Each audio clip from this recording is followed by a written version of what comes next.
Saudara-saudari terkasih di dalam Tuhan Yesus Kristus, semoga kita semua dalam keadaan sehat bersama keluarga. Saat ini marilah kita mendengarkan bacaan kitab suci dan renungan harian Minggu 12 September tahun 2021.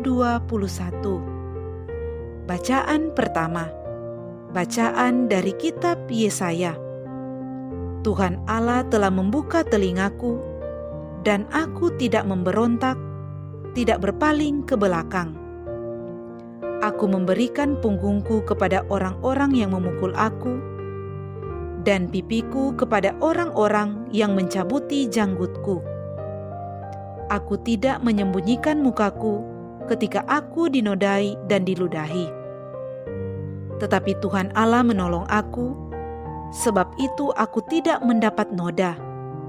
Maka aku meneguhkan hatiku seperti teguhnya gunung batu, karena aku tahu bahwa aku tidak akan mendapat malu.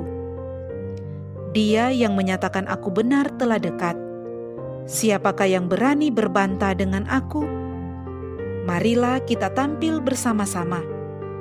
Siapakah lawanku berperkara? Biarlah ia mendekat kepadaku. Sungguh Tuhan Allah menolong aku. Siapakah yang berani menyatakan aku bersalah? Demikianlah sabda Tuhan. Syukur kepada Allah. Bacaan kedua. Bacaan dari surat Rasul Yakobus. Saudara-saudaraku, apakah gunanya kalau seorang mengatakan bahwa ia beriman, tetapi tidak mempunyai perbuatan? Dapatkah iman itu menyelamatkan dia? Misalnya saja, seorang saudara atau saudari tidak mempunyai pakaian dan kekurangan makanan sehari-hari. Kalau seorang dari antara kamu berkata kepadanya, "Selamat jalan," kenakanlah kain panas dan makanlah sampai kenyang. Tetapi ia tidak memberikan kepadanya apa yang diperlukan tubuhnya. Apakah gunanya itu? Demikian pula halnya dengan iman. Jika iman tidak disertai perbuatan, maka iman itu pada hakikatnya mati. Tetapi mungkin ada orang berkata, "Padamu ada iman, dan padaku ada perbuatan." Aku akan menjawab dia, "Tunjukkanlah kepadaku imanmu itu tanpa perbuatan, dan aku akan menunjukkan kepadamu imanku dari perbuatan-perbuatanku." Demikianlah sabda Tuhan. Syukur kepada Allah. Bacaan Injil. Inilah Injil Yesus Kristus menurut Markus. Dimuliakanlah Tuhan. Pada suatu hari, Yesus bersama murid-muridnya pergi ke kampung-kampung di sekitar Kaisarea Filipi. Di tengah jalan, Yesus bertanya kepada murid-muridnya, "Kata orang, siapakah aku ini?" Para murid menjawab, "Ada yang mengatakan Yohanes Pembaptis, ada juga yang mengatakan Elia, ada pula yang mengatakan seorang dari para nabi." Yesus bertanya lagi kepada mereka, "Tetapi menurut kamu, siapakah aku ini?" Maka Petrus menjawab, "Engkau adalah Mesias." Lalu Yesus melarang mereka dengan keras supaya jangan memberitahukan kepada siapapun tentang Dia. Kemudian mulailah Yesus mengajarkan kepada mereka bahwa Anak Manusia harus menanggung banyak penderitaan. Ia akan ditolak oleh tua-tua, oleh imam-imam kepala dan ahli Taurat, lalu dibunuh dan bangkit sesudah 3 hari. Hal itu dikatakannya dengan terus terang. Tetapi Petrus menarik Yesus ke samping dan menegurnya. Maka berpalinglah Yesus, dan sambil memandang murid-muridnya, ia memarahi Petrus, katanya, "Enyalah iblis, sebab engkau bukan memikirkan apa yang dipikirkan Allah, melainkan apa yang dipikirkan manusia." Lalu Yesus memanggil orang banyak dan murid-muridnya, dan berkata kepada mereka, "Setiap orang yang mau mengikuti aku harus menyangkal diri, memikul salibnya dan mengikut aku. Karena barang siapa mau menyelamatkan nyawanya, ia akan kehilangan nyawanya. Tetapi barang siapa kehilangan nyawanya karena aku dan karena Injil, ia akan menyelamatkannya. Demikianlah Injil Tuhan. Terpujilah Kristus.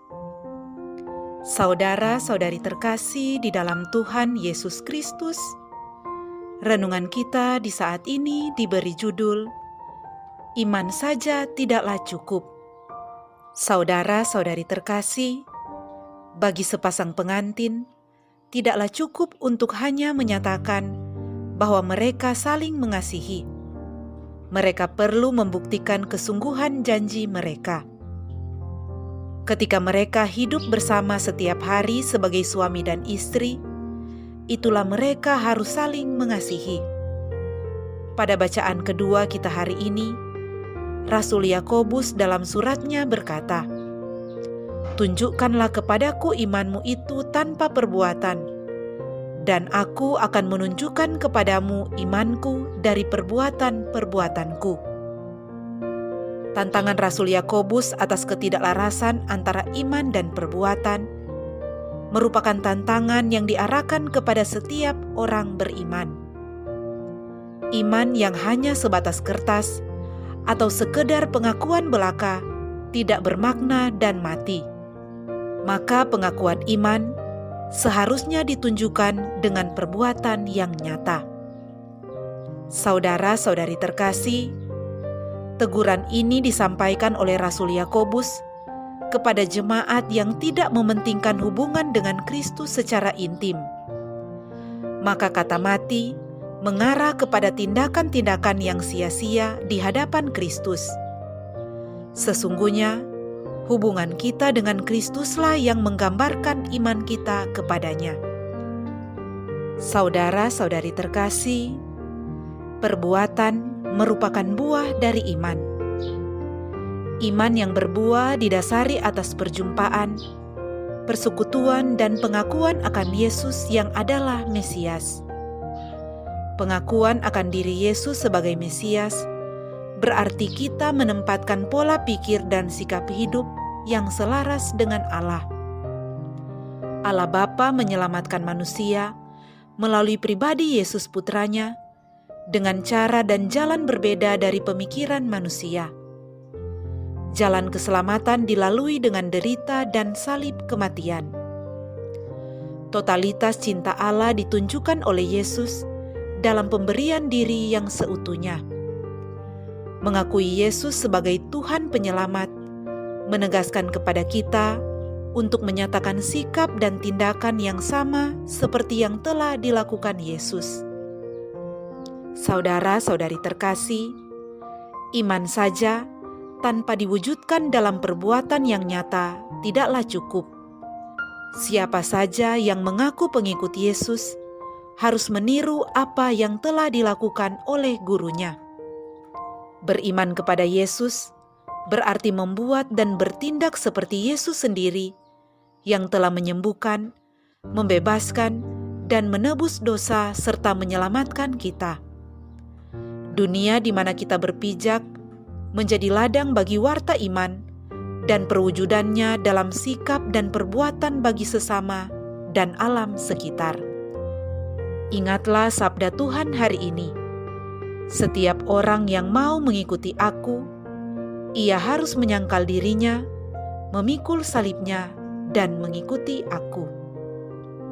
Semoga Tuhan menolong kita agar iman kita kepada Kristus dapat kita wujudkan dalam perbuatan nyata kita setiap hari. Semoga demikian. Amin.